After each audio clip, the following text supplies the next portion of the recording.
तव चकाकिलन स्तुतिरम्बिके सकल शब्दमयी किल ते तनु निखिल मूर्तिषु मे भवदन्वयो मनसि जासु वही प्रसरासु च इति विचिन्त शिवे शमिता शिवे जगति जातमयत्न वशादिदं स्तुतिर्जापर्चन चिन्तन वर्जिता न खलु काचन कालकलास्ति मे अखंड मंडलाकारं व्याप्तं येन चराचरं तत्पदं दर्शितं येन तस्मै श्री गुरुवे नमः। 25 तारीख का अवसर शनिवार का दिन है, एकादशी तिथि विद्यमान है और इस दिन देवशयनी एकादशी शनिवार को बढ़ती दिखाई दे रही है। और शनि आपकी राशि के दृष्टिकोण से देखें तो इस वक्त किसी भी शुभ स्थिति में नहीं पड़ रहे हैं और वक्री होने के बाद अननेसेसरी की परेशानी करने का योग और बनाते दिखाई देंगे। तो शनिवार के दिन देवशयनी एकादशी के दिन भगवान विष्णु को शयन से पहले प्रसन्न करने का प्रयास कर लीजिए, ये बहुत ज़रूरी है। क्योंकि शनि महाराज के अस्त होते ही, ये शनि के वक्री होते ही कहीं ना कहीं चीज़ों में कई प्रकार के विघ्न उपस्थित करने के योग ग्रह बनाते दिखाई देंगे। जो सीधी चाल से कार्य नहीं बनेगा वो कहीं ना कहीं आपकी राशि के दृष्टिकोण से कहीं ना कहीं आपके नाम को, कहीं ना कहीं आपकी योग्यता को, कहीं ना कहीं आपकी छवि को ये ग्रह बिगाड़ने की स्थिति उत्पन्न कर सकते हैं और तो और कहीं ना कहीं कुछ न कुछ अनिष्ट करने के योग भी बना सकते हैं। तो इस दिन विशेष तौर पर भगवान विष्णु का पूजन करें, हो सके तो काले तिल का दान भी करने का प्रयास करें, वो बड़ा शिष्ट रहेगा। 25 जुलाई को देवशयनी एकादशी है।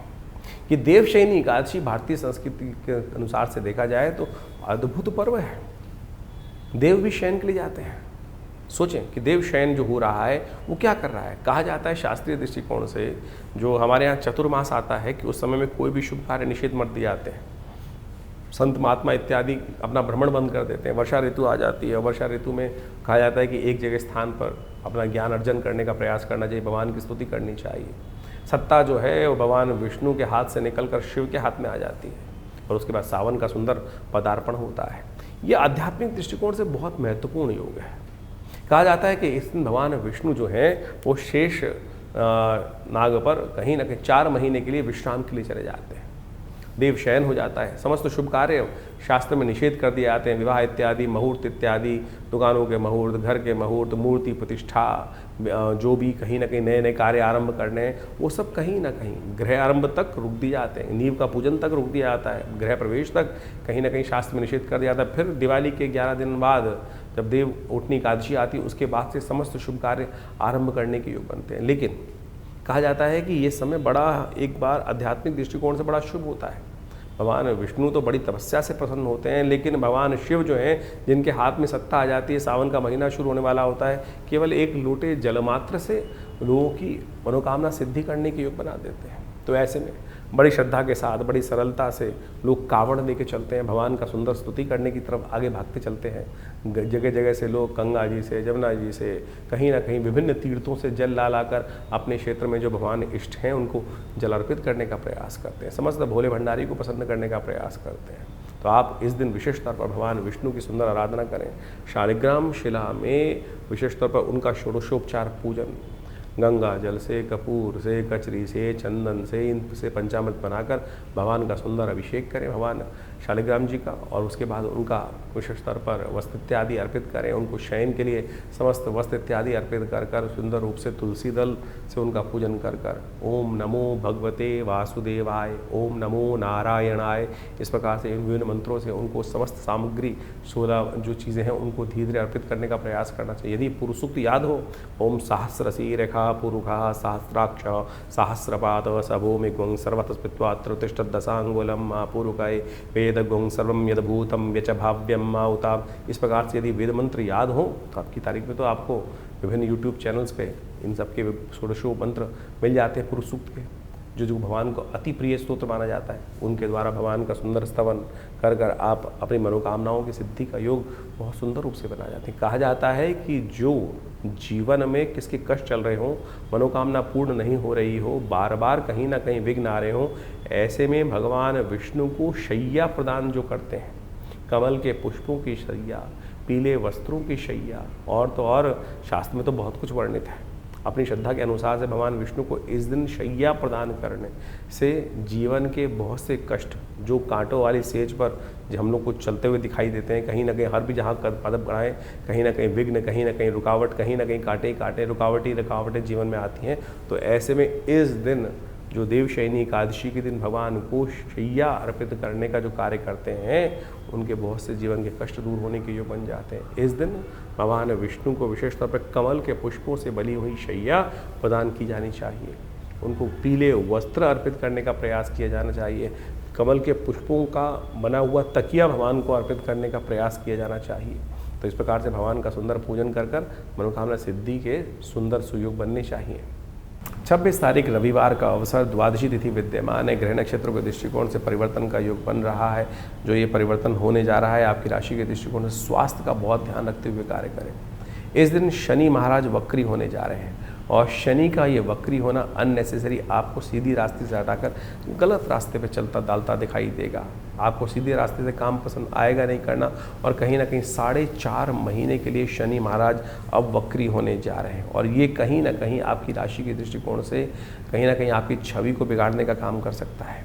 आपकी राशि के दृष्टिकोण से आपको बड़ा सावधान रहते हुए कार्य करने का प्रयास करना चाहिए, चाहे सेहत हो, चाहे आपका सामाजिक उठना बैठना हो।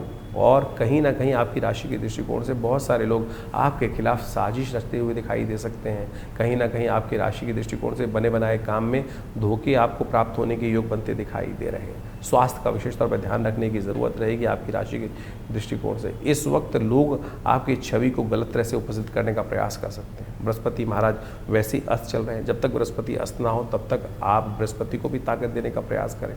और बृहस्पति के उदय होते ही शनि के बहुत सारे जो दुष्प्रभाव है उससे बचने का रास्ता बृहस्पति अपने आप सोच लेंगे, क्योंकि बृहस्पति उच्च के होकर शनि पर दृष्टि डाल के बैठे हुए हैं। नहीं तो ये 4.5 महीने कहीं ना कहीं शनि का जो अनिष्टकारी प्रयास आपके लिए रहेगा वो कहीं ना कहीं कुछ ना कुछ परेशान करने का योग बनाता रहेगा। इस वक्त आपकी राशि के दृष्टिकोण से आपको कुछ खास उपाय करने का प्रयास करना चाहिए। अभी आने वाले समय में सावन का महीना शुरू होगा। कोशिश ये करें शहद के द्वारा भगवान शंकर का अभिषेक करने का प्रयास करें। ये शहद के द्वारा भगवान शंकर का अभिषेक करना आपकी राशि के दृष्टिकोण से कहीं ना कहीं कुछ अनिष्टों को दूर करने का योग बनाएगा। हो सके तो विशेष तौर पर कहीं लाल गाय आपको मिले तो उस लाल गाय की सेवा अवश्य करने का प्रयास करें।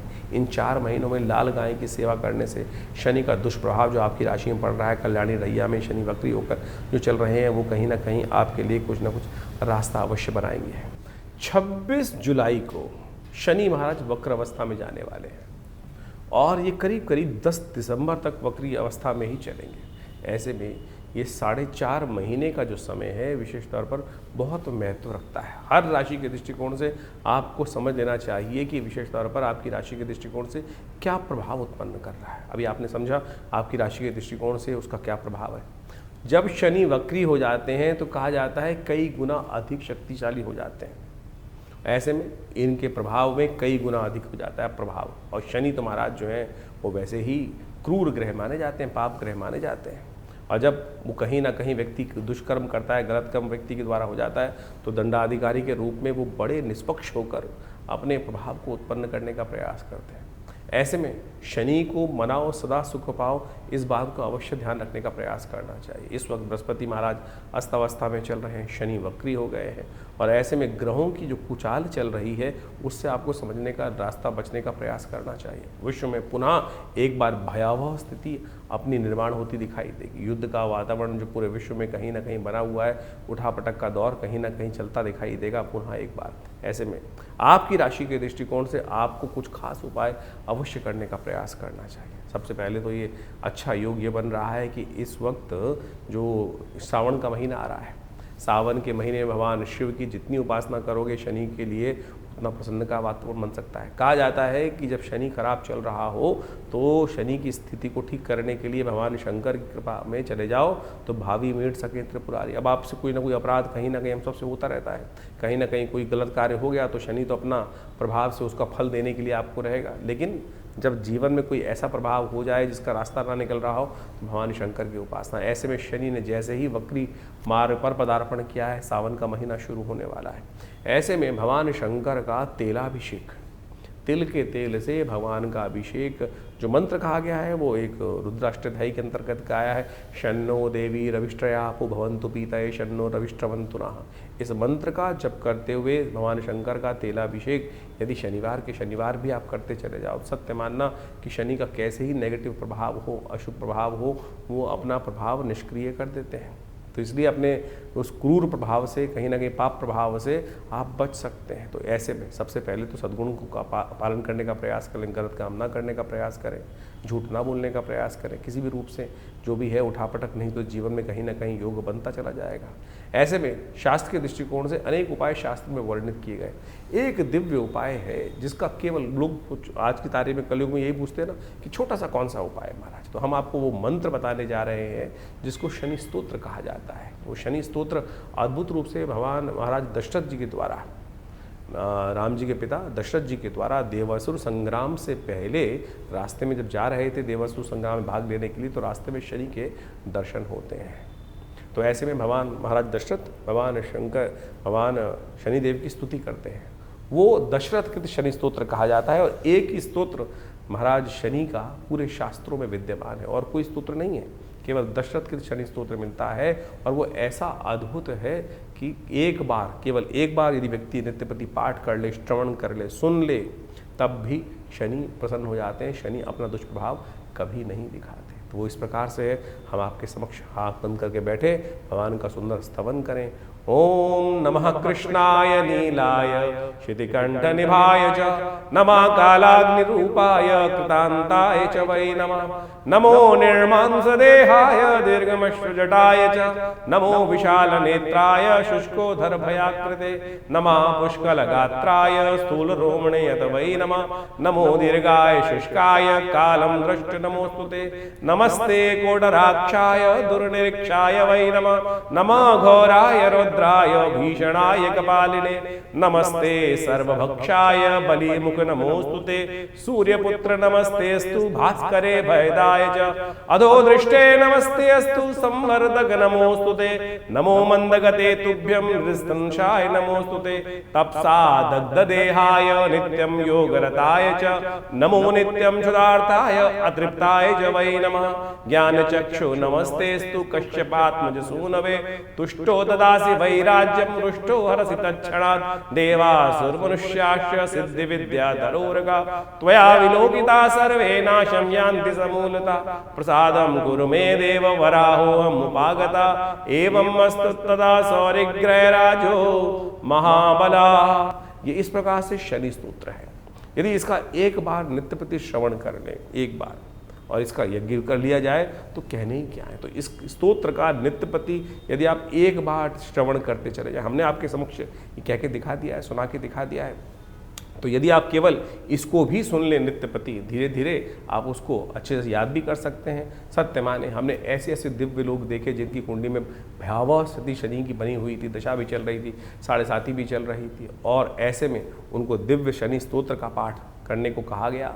और जब देखा कि वो कब शनि आया, कब शनि चला गया, उसका कोई प्रभाव, एक नया पैसा खर्च नहीं। लोग हज़ारों रुपए खर्च करके बहुत सारे अनुष्ठान, बहुत सारी चीज़ें, पता नहीं कौन कौन से नग पहनाने की बात करते हैं। ये शनि का दिव्य स्तोत्र ऐसा है कि जिसका आप नित्य प्रति पाठ कर लें, सत्य माने आपके जीवन से कष्ट दूर हो जाएंगे। इसके अलावा विशेष तौर पर हनुमान चालीसा अपने आप में एक साबर मंत्र है। हनुमान जी को तो विशेष तौर पर शनि का जी के द्वारा दिया गया आशीर्वाद है। जब रावण के दासत्व से शनि को भगवान हनुमान जी ने मुक्त कराया, तब आशीर्वाद दिया शनि ने, कहा कि जो आपके भक्त होंगे महाराज उनको कभी मैं कष्ट नहीं दूंगा। तो यदि आप हर शनिवार को इन 4.5 महीनों में हनुमान जी को चूल्हा चढ़ा दें, हनुमान जी को देसी घी का सिंदूर मिलाकर चूल्हा चढ़ा दें और साथ में हनुमान चालीसा का एक पाठ कर लें, तब भी आपके जीवन में शनि महाराज का नेगेटिव प्रभाव नहीं होगा। बहुत सीधे साधे उपाय हैं। हींग लगे ना फिटकरी, रंग चोखा हो, और आप पता नहीं कहाँ कहाँ भ्रमित होकर लाइनों में लगकर पता नहीं क्या क्या स्थिति में करते चले जाते हैं। तो आप इसको अपनाने का प्रयास करें। और यदि स्वास्थ्य खराब चल रहा हो, क्योंकि शनि जब वक्री होते हैं तो कहीं ना कहीं एक्सीडेंट का योग भी बना देते हैं, और ऐसे में कहीं ना कहीं शरीर में आदि व्याधि, कहीं ना कहीं कुछ समस्याएं उत्पन्न करने के योग बनाते हैं। तो ऐसे में आपको जब शनि वक्री चल रहे हों तो हर करीब महीने में एक बार अपने वजन के बराबर सतनाजे का दान, 7 अन्न का दान अवश्य करने का प्रयास करना चाहिए। उसमें काली उड़द जरूर होना चाहिए। कोशिश ये करें 7 अन्न ले ले, चावल, गेहूँ, कहीं ना कहीं इन सब में काला उड़द, 7 अन्न मिलाकर एक साबुत काला उड़द ज़रूर डालने का प्रयास करें। और फिर किन्हीं गरीब आदमियों को अवश्य, जो ज़रूरतमंद व्यक्ति हों उनको अवश्य दान करने का प्रयास करें। ये आपके लिए अद्भुत रूप से कार्य करेगा, समस्त करिष्टों को दूर करने का योग बनाएगा। तो आप इन उपायों को कर इन 4.5 महीनों में आप तमाम शनि के दुष्प्रभावों से बच सकते हैं। इसके साथ साथ एक दिव्य प्रयोग और भी है, इस शनि के मंत्र से सिद्ध किया हुआ ये काला धागा। ये काला धागा आप अपने उल्टे पैर में धारण कर लीजिए। ये शनि का दिव्य उपाय है। भारतीय संस्कृति के अनुसार से जो जिसको कहा जाता है कि शनि के मंत्र से सिद्ध करा हुआ ये धागा आपकी समस्त प्रकार से रक्षा करने का दिव्य उपाय। शास्त्र में अनादिकाल से लोग कहीं ना कहीं धागे बांधते आए हैं, लेकिन शनि का धागा पैर में बांधने का प्रयास किया जाना चाहिए, क्योंकि शनि सबसे पहले चाल बिगाड़ते हैं। जब चाल बिगड़ती है तो चरित्र अपने आप कहीं ना कहीं बेढंगा होता चला जाता है। तो ये दिव्य धागा शनि का जो है, शनि के मंत्र से सिद्ध करा हुआ है। यदि आप अपने उल्टे पैर में बांध दें, जिस घर में कोई बच्चा है, अब दिन भर बच्चा कहीं ना कहीं घूमता रहता है, कभी गाड़ी, कभी घोड़ा, कभी मोटरसाइकिल, कभी स्कूटर, और हर रोज आपकी अगर राशि में शनि का बुरा प्रभाव चल रहा है तो कैसे उसकी रक्षा कर सकते हैं। दिव्य ये शनि का एक रक्षा कवच के तौर पर ये कार्य करेगा। तो आप कोशिश ये करें, इसको किसी जातक के उल्टे पैर में, स्त्री चाहे पुरुष, बांध लें तो शनि से बहुत सारी चीज़ों से रक्षा करने के दिव्य रास्ते अपने आप प्राप्त हो सकते हैं। तो ऐसे छोटे छोटे उपाय आप जो को वर्णित किए हैं, तो आप 4.5 महीने में इस शनि के नेगेटिव प्रभाव से अवश्य बचने का प्रयास करेंगे तो शनि की कृपा से बहुत सारी रक्षा के रास्ते आपको अवश्य प्राप्त हो जाएंगे। 27 तारीख सोमवार का अवसर है, त्रयोदशी तिथि विद्यमान है। रवि योग लेकर ये त्रयोदशी उत्पन्न होती दिखाई दे रही है। और ग्रह नक्षत्रों के दृष्टिकोण से, आपकी राशि के दृष्टिकोण से यदि समझें तो आपके लिए कहीं ना कहीं स्थितियां जो हैं आपके अपने प्रभाव से कार्य करने की ज़रूरत है। इस वक्त आपकी राशि के दृष्टिकोण से आपको थोड़ा सा शक्ति लगाने की ज़्यादा ज़रूरत है, बुद्धि का सही उपयोग करते हुए कार्य करने की ज़रूरत है। कई मामलों में अननेसेसरी खर्चे आप पर ज़्यादा बढ़ते दिखाई दे रहे हैं। अपने धन का संचय करें, अननेसेसरी की चीज़ों के खर्चे को, लीकेज को रोकने का आपको प्रयास करना चाहिए। यदि ये कर पाए तो आपके लिए कहीं ना कहीं दिन साबित हो सकता है। शुभ सोमवार का अवसर है, महामृत्युंजय मंत्र का जप करें, चावल का दान करने का प्रयास करें, क्योंकि स्वास्थ्य के लिए दिन थोड़ा भारी दिखाई देता है। 28 तारीख का अवसर मंगलवार का दिन, चतुर्दशी तिथि के साथ ये तिथि आती दिखाई दे रही है। और ग्रह नक्षत्रों के दृष्टिकोण से कहीं ना कहीं शाम आते आते आपके भावों को पवित्र करती दिखाई दे रही है, कहीं ना कहीं आपका झंडा बुलंद करती दिखाई दे रही है। दिन में प्रयास करने से कहीं ना कहीं थोड़ा सा मन मस्तिष्क में थोड़ा परेशानी उत्पन्न करती दिखाई दे रही है, लेकिन शाम कहीं ना कहीं सुहानी हवाओं से युक्त होता दिखाई दे रहा है।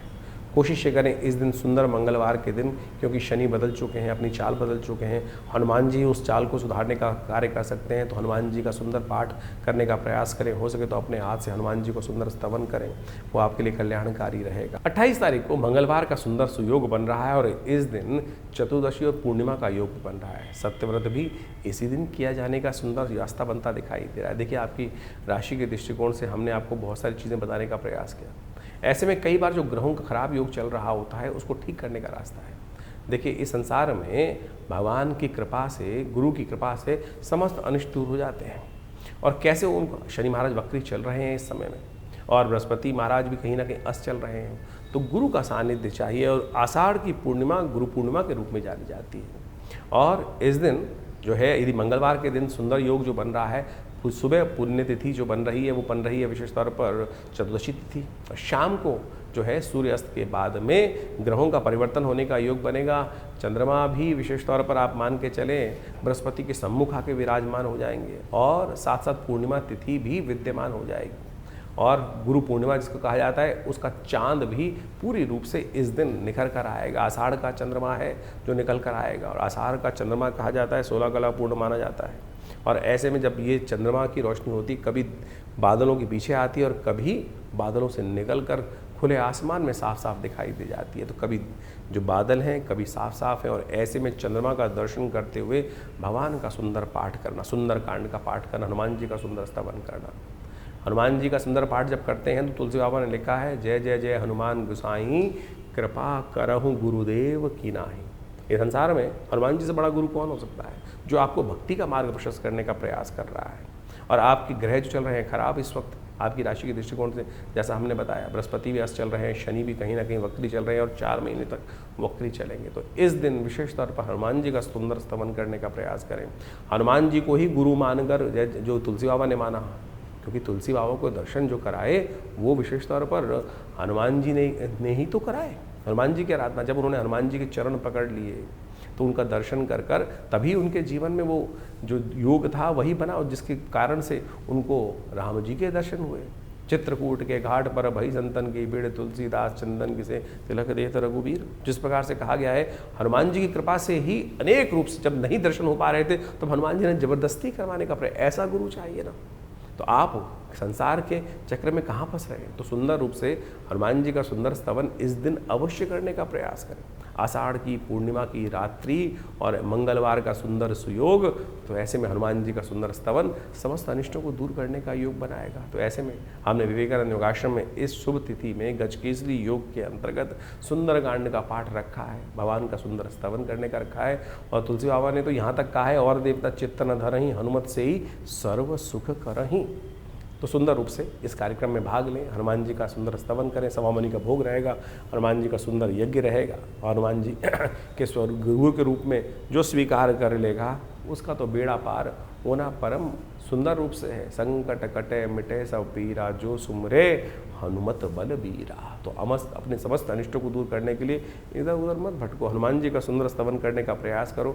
आप भी अपने नाम से इस सुंदर कार्यक्रम में भाग ले सकते हैं। व्यवस्थाएं आपके सामने दी गई हैं, फ़ोन नंबर्स दिए गए हैं। आप आइए, सुंदर रूप से हनुमान जी का स्तवन करने के लिए इस दिन अवश्य पधारें। हनुमान जी की सिद्ध मूर्ति विवेकानंद योगाश्रम में सदगुरु आचार्य श्री केशव देव जी के द्वारा प्रतिष्ठित की गई है। उनका दर्शन कर लेने से, उनको सुंदर सिंदूर चढ़ा लेने से कई सारी भ्रांतियाँ लोगों के मनोमस्तिष्क में हैं।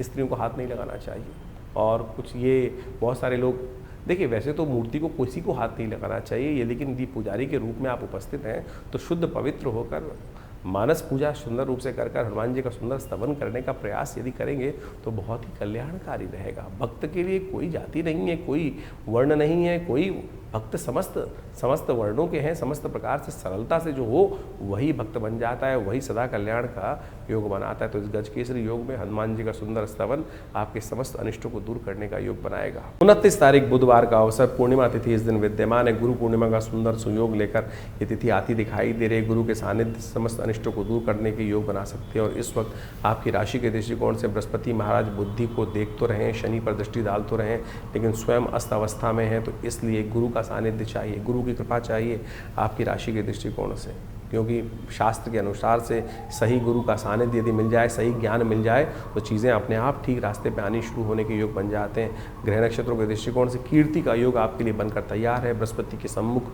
चंद्रमा जिस प्रकार से विराजमान है, आपकी विजय निश्चित दिखाई देती है। बस आप अपने विचारों पर विश्वास रखते हुए, अपने गुरु के आशीर्वाद पर विश्वास रखते हुए कार्य करने का प्रयास करें तो कृपा से बहुत सारी चीज़ों से आपको लाभ प्राप्ति के योग अवश्य बनते दिखाई देंगे। गुरु पूर्णिमा भारतीय संस्कृति में एक अद्भुत दिवस है। आषाढ़ मास की पूर्णिमा के दिन गुरु पूर्णिमा का योग बनता है। और भारतीय अध्यात्म संस्कृति में कहा जाता है कि जिस व्यक्ति ने अपने जीवन में गुरु नहीं बनाया तो उस जीवन में उस व्यक्ति के द्वारा कोई भी शुभ कार्य करने का अधिकार उसको मिलता नहीं है। एक बार नारद जी भ्रमण करते हुए शास्त्र के दृष्टिकोण से कहा जाता है कि विष्णु लोक पहुँचे, और जब विष्णु लोक पहुँचे भगवान के दर्शन करने के लिए तो भगवान से कुछ वार्तालाप करी। वार्तालाप करने के बाद संतुष्ट हुए तो वहाँ से निकले वहाँ से श्रीमन नारायण का स्मरण करते हुए, ओम नमो नारायण करने का मंत्र जप करते हुए। जैसे ही नारद जी वहाँ से गए तो भगवान विष्णु ने अपने पार्षदों से कहा कि जहाँ ये नारद जी खड़े हुए थे उस जगह को पवित्र करने का प्रयास, पवित्र करो, वहाँ गोबर से लीप कर उस स्थान को पवित्र करो। ये स्थान अपवित्र हो गया। बाई चांस देवयोग से नारद जी देव ऋषि थे, वापस आ गए भ्रमण करते हुए। कुछ और मन में शंका हुई और देखा तो जहाँ वो खड़े थे उसको पवित्र किया जा रहा है भगवान की आज्ञा से। तो उन्होंने भगवान के समक्ष बड़ा विचित्र प्रश्न किया, क्या प्रभु मैं अपवित्र हूँ जो आपने मेरे जहाँ स्थान पर खड़ा था? बोले हाँ नारद, तुमने किसी को गुरु बनाया नहीं इसलिए तुम अपवित्र हो। और जो व्यक्ति गुरु नहीं बताता है, गुरु के दर्शन नहीं चलता है, अपने गुरु मंत्र नहीं लेता है, वो अपवित्र ही माना जाता है। उसके स्थान जहाँ खड़ा हो वो स्थान पर खड़े होने की आज्ञा किसी को नहीं है, वो स्थान अपवित्र हो जाता है। तो उन्होंने बड़े विनम्रता से भगवान से पूछा नारद जी ने कि प्रभु अब क्या करूँ, किसको गुरु बनाऊँ?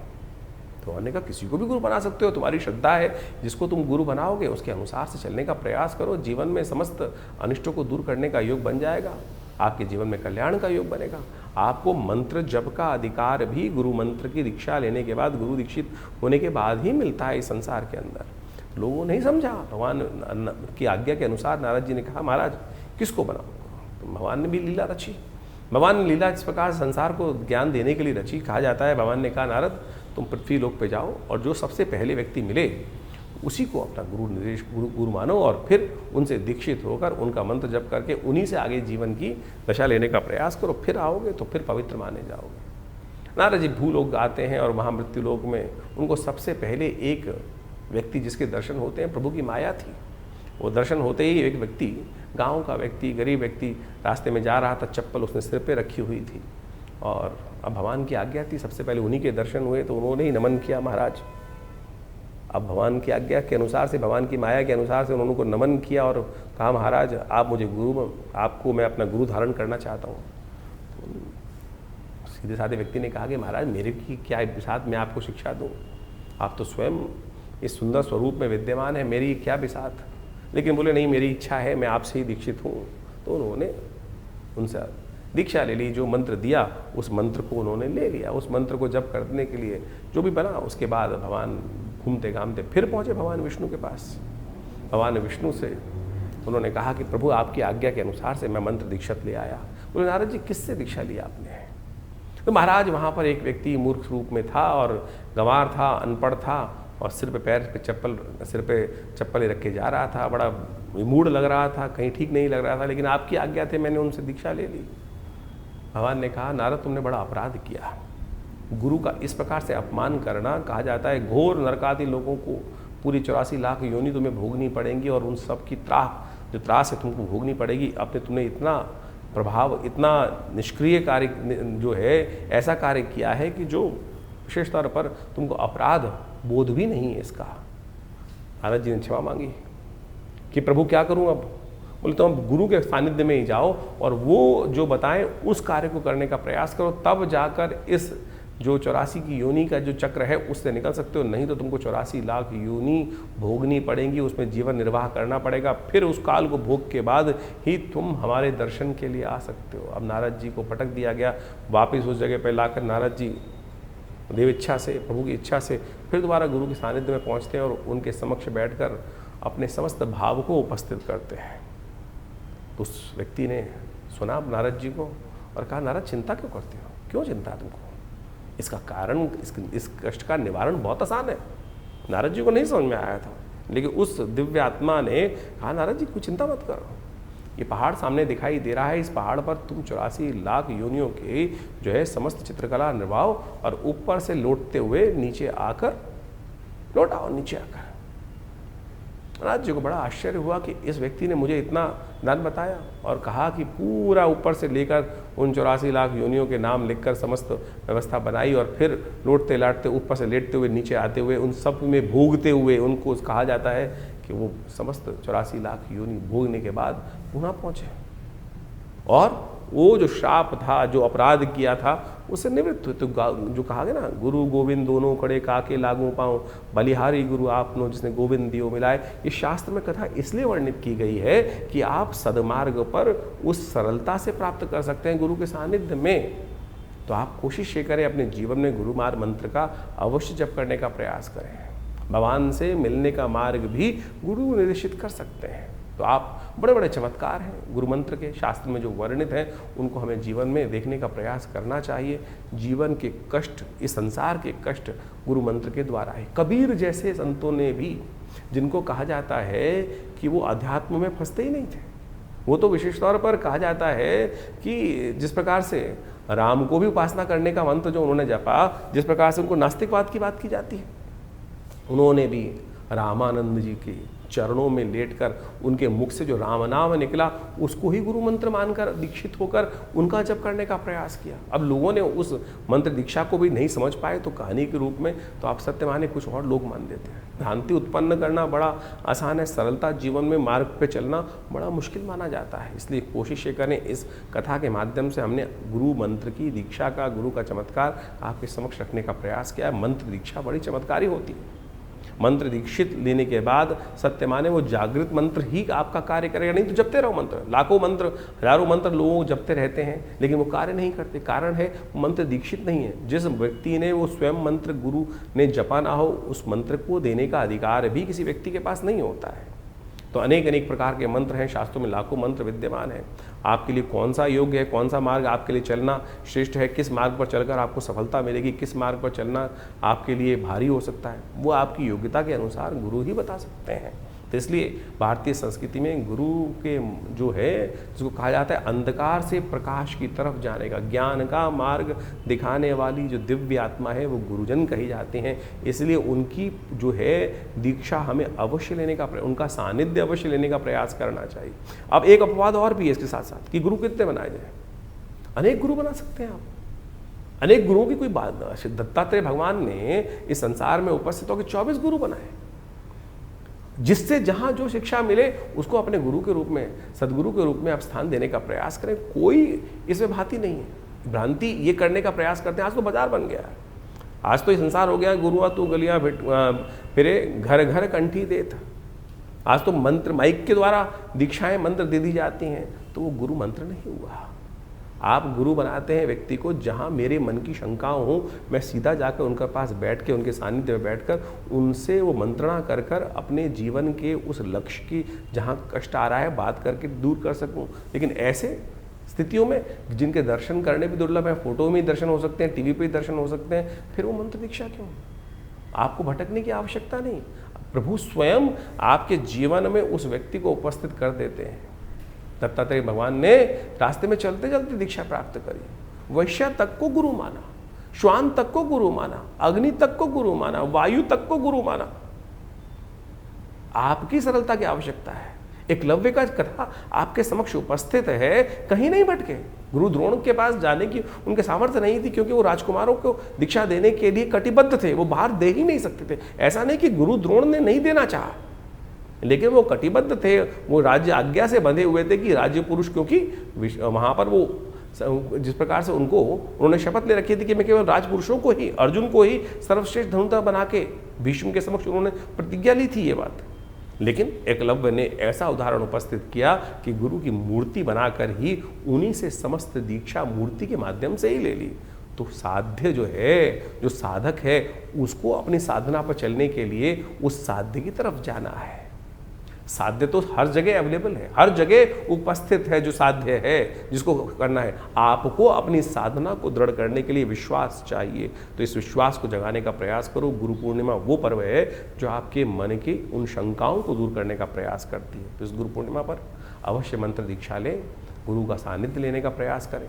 भगवान की इच्छा से समस्त कष्टों को दूर करने का योग आप अवश्य बना पाएंगे। 30 तारीख गुरुवार का अवसर है, प्रतिपदा तिथि विद्यमान है, सावन शुरू हो रहा है। गज केसरी योग के साथ सावन शुरू होता दिखाई दे रहा है, जो आपके लिए बड़ा कल्याणकारी योग बनाता दिखाई देगा। भगवान कहा जाता है, भगवान विष्णु जब शेषशय्या पर विश्राम करने चले जाते हैं, संसार की सत्ता शिव के हाथ में आ जाती है। आपके ग्रह नक्षत्रों के दृष्टिकोण से इस वक्त ग्रह आपके लिए कई मामलों में सपोर्ट करके बैठे हुए हैं। आपकी बुद्धि सही दिशा में चलती दिखाई दे रही है। उस बुद्धि का, बल का सही उपयोग यदि करके आप आगे चलने का प्रयास करोगे तो चीज़ें कल्याणकारी आपके लिए साबित होती दिखाई दे रही हैं। अपने विशेष तौर पर बाहुबल पर विश्वास करके कार्य करने का प्रयास करना चाहिए। सावन इस दिन सुंदर रूप से शुरू हो रहा है और आपकी राशि के दृष्टिकोण से हमारे लिए आपको सबसे श्रेष्ठ रहता है कि अपने शनि को अनुकूल करने के लिए हो सके तो शहद के द्वारा भगवान का नित्य प्रति अभिषेक करने का प्रयास करें। इच्छू रस से भगवान का अभिषेक करने का प्रयास करें, वो आपके लिए कल्याणकारी साबित होगा। 30 तारीख से सावन का सुंदर महीना शुरू हो रहा है और इस समय में जब भगवान विष्णु शेषशय्या पर विश्राम में चले जाते हैं और समस्त राज सत्ता जो है भगवान शिव के हाथ में आ जाती है, शिव को प्रसन्न करने के अद्भुत दिन होते हैं। ये 30 दिन का सावन मनोकामनाओं को सिद्धि करने का योग बनाता है। चाहे जीवन में कैसे ही कष्ट हो, चाहे आकांक्षाएं हो, कैसी आकांक्षा हो, इस संसार में मनुष्य रूप में ही आप जन्म लेकर उन इच्छाओं को, आकांक्षाओं को, उन मन के भावों को, मनोकामनाओं को सिद्धि करने का योग बना सकते हो। और किसी रूप में नहीं जाके, किसी संसार में किसी और योनि में न जाकर आप मनोकामनाओं को पूर्ण करने का योग नहीं बना सकते, इस मनुष्य रूप में बना सकते। सावन का वो सुंदर महीना है। जिसने भी भगवान शिव को भजा है, उनकी समस्त मनोकामनाएं सिद्धि करने के सुंदर सुयोग प्राप्त हो जाते हैं। जल से। यदि मन में संतुष्टि चाहते हो, तुष्टि चाहते हो, तो भगवान शंकर का अभिषेक जल से इस सावन के महीने करने का प्रयास करो। यदि समृद्धि चाहते हो तो कहा जाता है कि दूध के द्वारा अभिषेक करने से पुष्टि प्राप्त करने के योग बन जाते हैं। और यदि जीवन में समस्त संपदाओं का सुख चाहते हो, वाहन, घर, घोड़ा इत्यादि समस्त प्रकार की निधियां चाहते हो, तो रुद्री के अंदर कहा गया है कि दही के द्वारा भगवान का अभिषेक करने का प्रयास करना चाहिए। यदि ग्रहों का अशुभ प्रभाव चल रहा हो तो कहा जाता है कि भगवान का अभिषेक भस्म के द्वारा करने का, भस्माभिषेक जो होता है ना, उसके द्वारा करने का हमें प्रयास करना चाहिए। उससे जीवन के सत्य के प्रति हमारी आकर्षण शक्ति बनती है, सही रूप से मंत्र की सिद्धि प्राप्त करने का योग बन जाता है।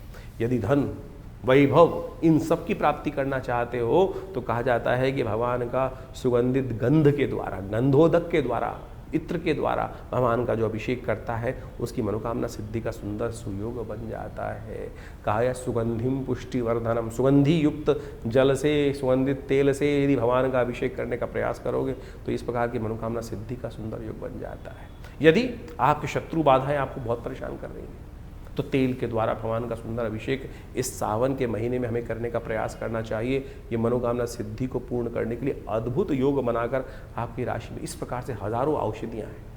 शहद के द्वारा, पुष्पों के द्वारा, मट्ठे के द्वारा, इच्छू रस के द्वारा, गन्ने के रस के द्वारा, दूध के द्वारा और तो और अनार के रस के द्वारा, विभिन्न विभिन्न औषधियों के द्वारा अनेक मनोकामनाओं की सिद्धि के लिए समय समय पर लोग यज्ञ इत्यादि रुद्राभिषेकात्मक यज्ञ करने का सुंदर प्रयास करते हैं जीवन के समस्त कष्टों को दूर करने के लिए। यदि स्वास्थ्य संबंधी समस्या चल रही हो तो कहा जाता है कि दूध के द्वारा भगवान शंकर के महामृत्युंजय मंत्र का जप करते हुए इस सावन के महीने में यदि अनुष्ठान किया जाए तो भगवान की कृपा से कैसी ही दिव्य कोई परेशानी हो जो कहीं ना कहीं ठीक ना हो रही हो, उसके भी ठीक होने के रास्ते प्राप्त हो जाते हैं। तो हमने विवेकानंद योगाश्रम में इन पूरे 30 दिनों में, सावन के पूरे 30 दिनों के लिए नित्यपति शाम को रुद्राभिषेक रखा है। सामूहिक तौर पर समस्त भक्तगण एकत्र होकर भगवान शंकर का रुद्र अष्टाध्यायी के द्वारा नित्यपति भगवान का अभिषेक विवेकानंद योगाश्रम में हम हमारे द्वारा स्वयं समस्त भक्तों के साथ मिलकर किया जाएगा। भगवान का बड़ा दिव्य, बड़ा विशाल भगवान शंकर का शिवलिंग है और उनका पूजन हम बड़ी श्रद्धा के साथ समस्त लोग मिलकर करते हैं। आप भी स्वयं इस कार्यक्रम में भाग लेने के लिए नित्यपति आश्रम पर पधार सकते हैं। ये सावन का सुंदर सुयोग आया है और इस समय ग्रहों की स्थिति बड़ी विचित्र चल रही है। एक जीवन में क्षणभंगुर है जीवन, कभी भी कहीं ना कहीं एक छोटी सी त्रुटि से पता नहीं कहाँ से कहाँ जीवन की दिशा मुड़ जाती है। भगवान की कृपा से, भगवान के सानिध्य में रहकर हमको क्षण क्षण को जीवन को जीने का प्रयास करना चाहिए। दिल्ली में विवेकानंद योगाश्रम में भगवान के मनोकामना सिद्धि मंदिर में भगवती के सानिध्य में बहुत दिव्य भगवान का शिवलिंग पर नित्यपति भगवान का रुद्राभिषेक रहेगा। शाम को रोज 6 बजे के आसपास ये रुद्राभिषेक आरंभ होता है। आप भी आइए, यज्ञ में भाग लें, भगवान का रुद्राभिषेक भी करें और भगवान की कृपा से इस पूरे सावन में छोटे से कर्म से भगवान को रुद्राभिषेकात्मक यज्ञ कर भगवान को प्रसन्न करने का सुंदर सुयोग अपने जीवन में प्राप्त करें। 31 तारीख शुक्रवार का अवसर द्वितीय तिथि विद्यमान है, सावन का दूसरा दिन है और ये एक ऐसा मुहूर्त लेकर आता है कि कावड़ यात्रा को आरंभ करने की तरफ ले जाता है। आपके ग्रह परिवर्तन की तरफ जा रहे हैं और ये स्वास्थ्य के थोड़ा सा हैवी पर्सन दिखाई देता है, इसलिए जो भी कार्य करें स्वास्थ्य को पहले ध्यान रखते हुए कार्य करें। किसी भी कार्य में रिस्क लेकर काम करना अननेसेसरी चिंताओं को बढ़ाने वाला योग बना सकता है, इसलिए बेकार की चिंताओं से थोड़ा चिंतन करने का प्रयास करें और हर चीज़ को एक दिन में एक ही तरह से ना चलाएं। शांति से चीज़ों को समझते हुए कार्य करोगे तो अच्छा रहेगा। तो जुलाई के अंतिम में आपने ग्रहों का प्रभाव समझा, आपकी राशि के अनुसार से कितना महत्वपूर्ण परिवर्तन, चाहे वो शनि का परिवर्तन हो रहा हो, चाहे बुध का पहले उदय होना और फिर मार्गी हो जाना, बहुत महत्वपूर्ण प्रभाव इनका आपको आने जीवन में प्रभाव देखने को मिल सकता है। ऐसे में बृहस्पति अस्त अवस्था में चल रहे हैं, शनि एक बार पुनः वर्ष के अनुसार से वक्री हो गए हैं और ये 4 महीने से ज़्यादा वक्री रहेंगे। ऐसे में पुनः एक बार स्थिति विश्व में कहीं ना कहीं कोलाहल वाली उत्पन्न करने के योग ये शनि का वक्री होना और साथ साथ ऐसे में इनका विभिन्न ग्रहों के साथ योगा योग जो बन रहा है वो प्रभाव उत्पन्न करता दिखाई दे रहा है। समय समय के अनुसार से हमको ज्योतिष का लाभ अवश्य लेने का प्रयास करना चाहिए। ऐसे में विशेष तौर पर ग्रहों के योगा योग के अनुसार से उनका जो महत्वपूर्ण परिवर्तन मिलता है, शास्त्र में वर्णित ऋषियों मुनियों के अनुभव के आधार पर जो उनके निदान चिकित्सा विज्ञान के अनुसार से बताए गए हैं, ग्रहों के मंत्र के माध्यम से बताए गए, वो हम आपके समक्ष समय समय पर उपस्थित करते रहते हैं। सत्य मानिए, व्यक्ति के हाथ में कर्म करना ही है, उसका फल तो परमात्मा के हाथ में ही है, कर्म के अनुसार से ही फल बनता है, लेकिन फिर भी परमात्मा की कृपा से जो बड़े से बड़े भयावह योग कुंडली में बन रहे होते हैं वो कब किस प्रकार से क्षण में गायब हो जाते हैं पता नहीं चलता। इस बात को हमें अच्छे समझना चाहिए। गोचर का प्रभाव तो आपने अच्छे से समझा, लेकिन आपकी जन्मपत्री पे किस प्रकार से उन ग्रहों के परिवर्तन का प्रभाव पड़ रहा है, दशाओं का, अंतरदशाओं का। ऐसा नहीं है कि जन्मपत्री के अनुसार से हम जब तक ना देखें गोचर के अनुसार से ही सब प्रभाव चलेगा। मूलतः गोचर का प्रभाव हर जन्मपत्री पर, हर व्यक्ति विशेष पर अवश्य होता है, लेकिन मूलतः जन्मपत्री जो है वो विशेष तौर पर कौन से ग्रह योग के अनुसार से किस प्रकार के आप योग बना रहे हैं, कैसे बन रहे हैं। ऐसा समझें कि जैसे जनमानस में तो लाखों करोड़ों आदमी हैं, अब आपदा आई, कुछ कष्ट घटा, कहीं आंधी आया, कहीं तूफान आया, उस क्षेत्र में आया, बहुत भयावह स्थिति थी, लेकिन सब लोगों का अहित नहीं हुआ, कुछ का उद्धार भी हो गया। कोरोना काल की महाकाल आया, ऐसे विपदा आई, लेकिन सब लोगों के उस क्षेत्र में, एक क्षेत्र में बहुत ज़्यादा विपदा थी, सारे नहीं मरे, सारों के जीवन में कष्ट नहीं आया, किसी के जीवन में उत्थान के योग भी बने। कारण क्या था? वो आपका अपना मूल कर्म, आपकी अपनी मूल जन्मपत्री के निष्कर्ष से कि आपके लिए कौन सा समय अच्छा चल रहा है, कौन सा समय खराब चल रहा है। तो ऐसे भयावह काल में भी हम उन्नति कैसे योग बना सकते हैं और अच्छे काल में अपने ग्रहों को किस प्रकार से और अच्छा कर सदमार्ग की तरफ, सही मार्ग की तरफ तेजी से आगे बढ़ने के योग बना सकते हैं, वो जन्मपत्री का जन्म ज्योतिष विज्ञान का एक चमत्कारिक विषय है। इसलिए हमें अपने जन्मकाल के अनुसार से, date of birth, time of birth, place of birth के अनुसार से जो खाका बनता है, दशाएं, महादशाएं, अंतरदशाएं, इन सबको देखते हुए, देशकाल परिस्थिति को समझते हुए भविष्य को देखने का प्रयास करना चाहिए। और उससे बहुत कुछ पूर्वाभास हो सकता है, बहुत सा पूर्वाभास पहले हो जाता है, और उसको समझकर हम अपने समय के अनुसार से अपने रास्ते को सही रूप से चुन सकते हैं। जैसे एक व्यक्ति पढ़ाई कर रहा है किसी क्षेत्र में, उसका भाग्य तो कहीं किसी और क्षेत्र में लिखा था उन्नति का, लेकिन वो भटकते भटकते कभी ये, कभी वो, कभी वो, कभी वो, वहाँ पहुँचता है। वो अंत में जाकर जो जिससे किस्मत जागनी थी वहाँ पहुँचता है, फिर उस पर कार्य करता है। और फिर अगर ज्योतिष के दृष्टिकोण से पहले ही जान लिया जाए कि इस व्यक्ति के लिए कौन सा मार्ग सबसे श्रेष्ठ है और उसको अपना लिया जाए, तो आप अवश्य सही समय पर सही चीज़ों को पहचान कर कार्य को ठीक कर सकते हैं। तो यही ज्योतिष विज्ञान का, ज्ञान का यही लाभ है, इसी को लाभ उठाने का प्रयास करना चाहिए। सकल पदार्थ है जगमाही, कर्महीन पुरुष पावत नहीं। तुलसी बाबा ने ऐसे ने कर्म, ज्योतिष विज्ञान जो है वो वास्तविक तौर पर ज्ञान के अनुसार से, विज्ञान के अनुसार से शोध कर ऋषियों का कर्म है, और उन्होंने इतना सुंदर सिद्धांत बना के रखा। तो उसको आपको लाभ उठाने का प्रयास करना चाहिए, चीज़ों को समझने का प्रयास करना चाहिए, और ज्ञानवान लोग सही समय को पहचान कर उसके अनुसार से कार्य जो कर लेते हैं तो जीवन में बहुत जल्दी भाग्योदय के योग बन जाते हैं। हर कोई यही पूछना चाहता है कि भाग्योदय कब होगा। वो आपका जन्म बताएगा, समय बताएगा कब भाग्योदय होने की चांसेस हैं, कैसे हम अपने समय को सदुपयोग में लगाएं, सही कार्य करें। और ऐसे में तो बहुत सारे अच्छे अच्छे योग बन रहे हैं इस समय में। अभी आप मान देखें, गुप्त नवरात्रि का योग इसमें आरंभ हुआ इस जुलाई के अंतिम में, और उसके बाद जो सुंदर योग बन रहा है देवशयनी एकादशी के बाद, श्रावण का, सावन के महीने का सुंदर सुयोग बनकर आया है।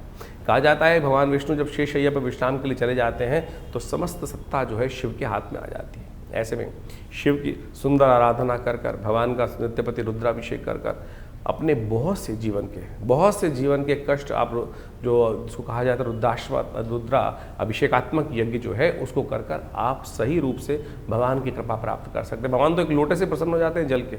तो आप कोशिश ये करें, इन समस्त जो आपको रास्ते बताए हैं उनको समझें, उनके द्वारा जीवन में सही मार्ग को चुनने का प्रयास करें। और विवेकानंद योगाश्रम में इस अवसर पर कई सारे समय समय पर कार्यक्रम होंगे, उनके बारे में हम आपको अवगत समय समय पर कराते रहते हैं। आइए साथ में भगवान का आराधना करने का सुंदर सुयोग बनाएं और जीवन के कष्टों को दूर करने का बड़ा सुंदर मार्ग, बड़ी जो सरलता से हमारे जीवन में प्राप्त हो सकता है। फिर क्यों भटके इधर उधर।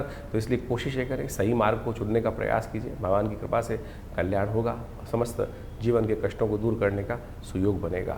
पर विवेकानंद योगाश्रम के माध्यम से हमने बहुत सारी पुस्तकों का प्रकाशन किया है, क्या, क्यों, कैसे और कब, चमत्कारों की कुंजी, इसके साथ देखिए क्या कहते हैं सपने, और चमत्कारिक योग मुद्रा विज्ञान, और तो और ऐसे ऐसे विषय हैं, मानो या ना मानो। ये ऐसे अद्भुत पुस्तकें हैं कि जिनके माध्यम से आप बहुत सारे रहस्यों को जीवन में समझ सकते हैं। अब इस पुस्तक के बारे में बात करें, क्या, क्यों, कैसे और कब, जीवन में क्या करें, क्या ना करें, खाना कब खाएं, कब ना खाएं, पानी कैसे पिएं, कब ना पिएं।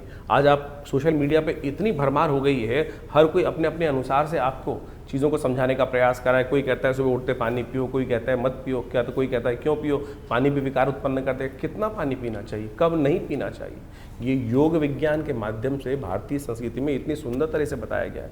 आज इतनी विचित्र विडंबना हो गई है कि सबके सब कहीं ना कहीं कुछ ना कुछ निर्दिष्ट करते चले जा रहे हैं। कोई एक व्यक्ति कुछ बोलता है, कोई कहता है दूध पीना चाहिए, कोई कहता है दूध नहीं पीना चाहिए, कोई कहता है पानी कितना पीना चाहिए।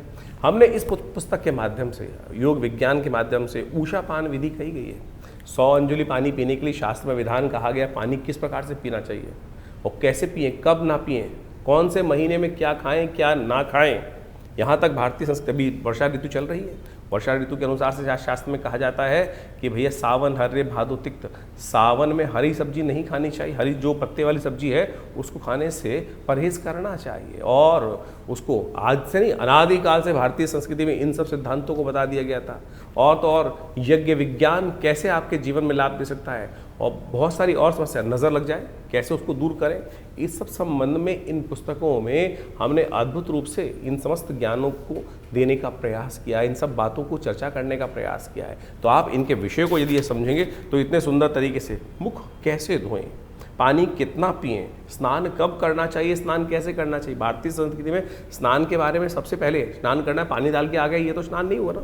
स्नान किस प्रकार से किया जाए, कैसे आपके बहुत सारे घमौरिया इत्यादि बहुत सारी और समस्या, स्किन की डिजीज आती है। यदि सही रूप से स्नान कर लिया जाए तो कहा जाता है कि बहुत सारी स्किन की समस्याएं उस स्नान से ही ठीक हो सकती हैं।